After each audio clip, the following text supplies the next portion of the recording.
Question number 4 में हमने angle A भी निकाल लिया, एंगल बी भी निकाल लिया और एंगल सी भी निकाल लिया। इसके बाद आगे चलते हैं question number 5।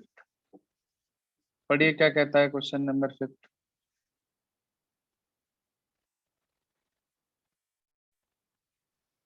The sum of all digits over three number is 18. The sum of All digits of a three-digit number is 18. 3 digit number, ध्यान से सुनो भाई। Let digit at 100 place, 100 place को हमने मान लिया x। Let digit tens place हमने मान लिया y। Let digit at ones place हमने मान लिया z। तो इस हिसाब से नंबर हो गया 100x plus 10y plus z। यही बैठेगा भाई 3 डिजिट नंबर। 100 प्लेस वाले हाँ की जी 100 सर। से, 10 प्लेस वाले की 10 से और 1 प्लेस वाले की 1 से। अब पढ़ो जरा क्वेश्चन क्या कह रहा। The sum of 100 digit in tens digit is the twice the unit digit. शुरू से पढ़ो, शुरू से। अच्छा। The sum of all digits of a three-digit number is 18. Sum of the digits of 3 digit number is 18। पहली equation आ गई। दोबारा पढ़िए आगे। The sum of hundreds digit and tens digit is the twice the units digit. 100 और tens place की digit का सम twice है unit यानी कि वंस प्लेस की डिजिट का। तो x plus y minus 2z equal to 0। ये आ गई दूसरी इक्वेशन। आगे The number obtained by interchanging the unit digits and ten digit is 9 less than the original number. वो ओरिजिनल नंबर से 9 कम है। ओरिजिनल नंबर है भाई 100x plus 10y plus z। ठीक है जी, ये ज्यादा है। और इंटरचेंज वाला कितना कम बताया आपने?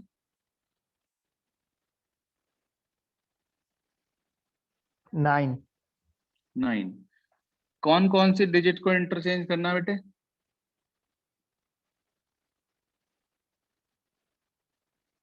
इंटरचेंज कौन कौन सी डिजिट करनी? Unit Unit place, digit and tens digit.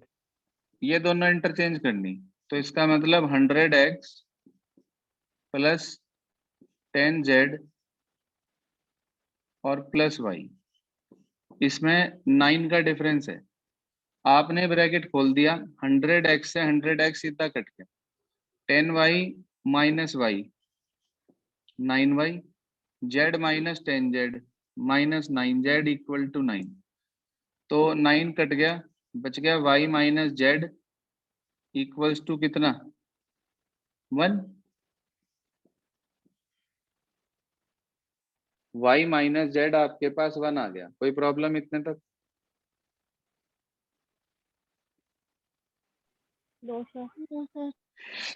y की वैल्यू बता दो यहां से।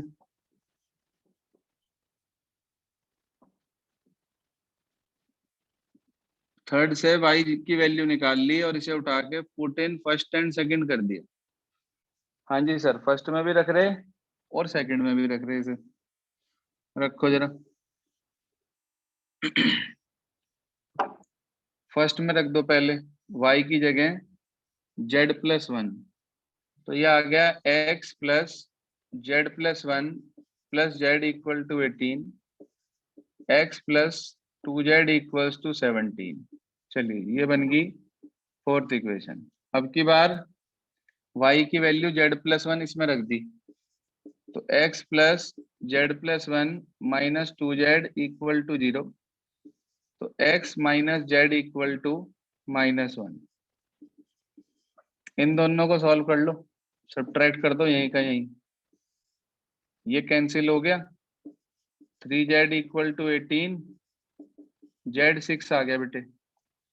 z6 को उठा के इसमें रख दो, तो 6 प्लस 1 y7 आ गया। बच गया x plus y plus z 18 है, इन दोनों को मिला के 13 आ रहा है। तो इसका मतलब x की वैल्यू कितनी होगी? 5। उसने कहा नंबर निकालना है, तो एक्स वाई जेड की वैल्यू नंबर में रख दो, 500, 70 और 6।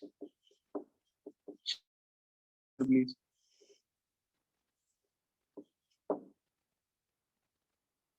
Check answer please.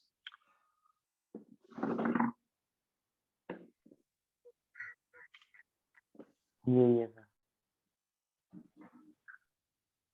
समझ आ गया बेटे सभी को? सर फिफ्थ वाली इक्वेशन बता दो दोबारा। फिफ्थ वाली इक्वेशन कुछ नहीं करा हमने, जो y की वैल्यू आई थी रिया z+1, उसे एक बार फर्स्ट में रखा तो फोर्थ इक्वेशन आई, और एक बार उस वैल्यू को सेकंड इक्वेशन में रखा तो फिफ्थ इक्वेशन आई।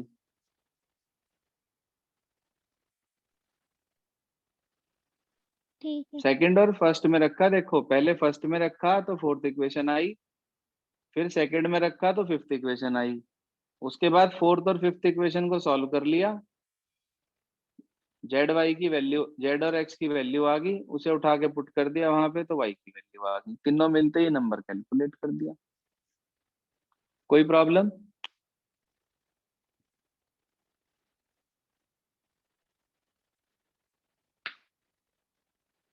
हाँ जी, आया समझ में? Yes sir. चलिए, इसके बाद आप कह रहे हैं क्वेश्चन 6 का आंसर गलत आ रहा है ज्यादातर सभी स्टूडेंट का। चलिए देखते हैं क्या है क्वेश्चन नंबर 6। पढ़िए बेटा।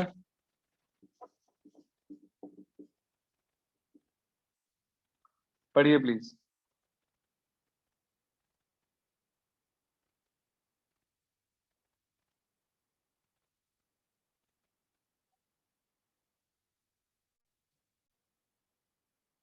स्नेहा पढ़ो क्वेश्चन नंबर 6।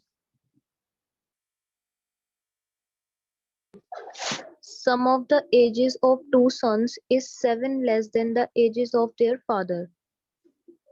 देखो एक तो फादर हैं, उनकी एज मान ली x इयर्स, फर्स्ट सन की एज मान ली y इयर्स, सेकंड सन की एज मान ली z इयर्स, 3 बंदे हैं। अब अकॉर्डिंग टू क्वेश्चन शुरू से पढ़ना, क्या कहा था उसने? Sum of the ages of two sons is 7 less than the age of their father. Is 7 less than the age of their fathers, यानी फादर, इसका मतलब ये हुआ कि दोनों सन की एजेस का सम, यानी कि y प्लस जेड, ये अपने फादर की एज के सम से 7 कम है, यही कहा ना? 7 कम कहा ना? Yes, sir.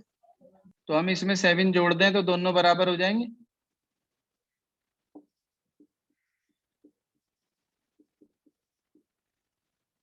ये आ गई पहली equation.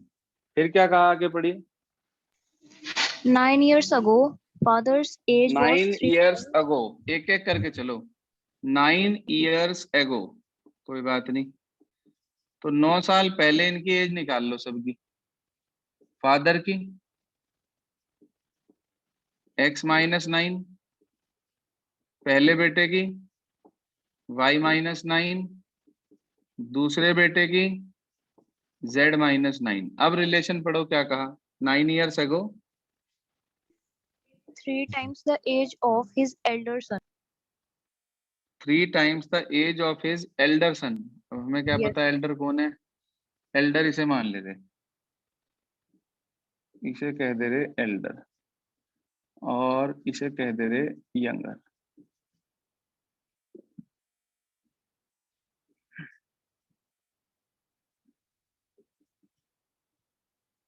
Hmm, 3 times the age of his elder son. आगे After 10 years. है, शुरू से पढ़ो जी, क्या था बीच में आपने स्टेप खा गया आप? 9 इयर्स एगो पे After क्या 10 था? years, father's age will be twice madam the 9 age. Years ago, madam 9 years ago वाला स्टेप पढ़िए प्लीज।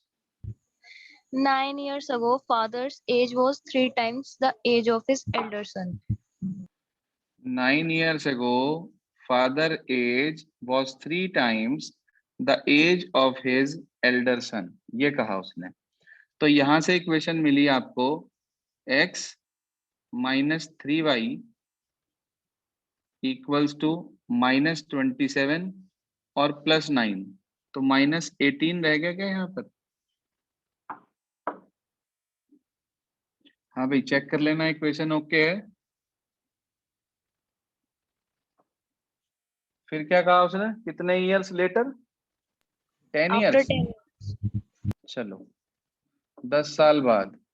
तो पहले 10 साल बाद पापा की एज क्या होगी उनके? x + 10। एल्डर सन की y + 10। यंगर सन की z + 10। क्या रिलेशन दिया बेटे? Father's age will be twice the age of his young son. Father age is equal to twice the age of his younger son, या क्या?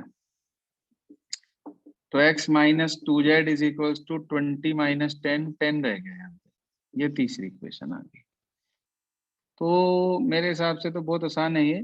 आपके पास जो है 3 इक्वेशंस मौजूद हैं, आप बड़े आराम से सॉल्व कर सकते हैं। किसी एक से वैल्यू निकाल लो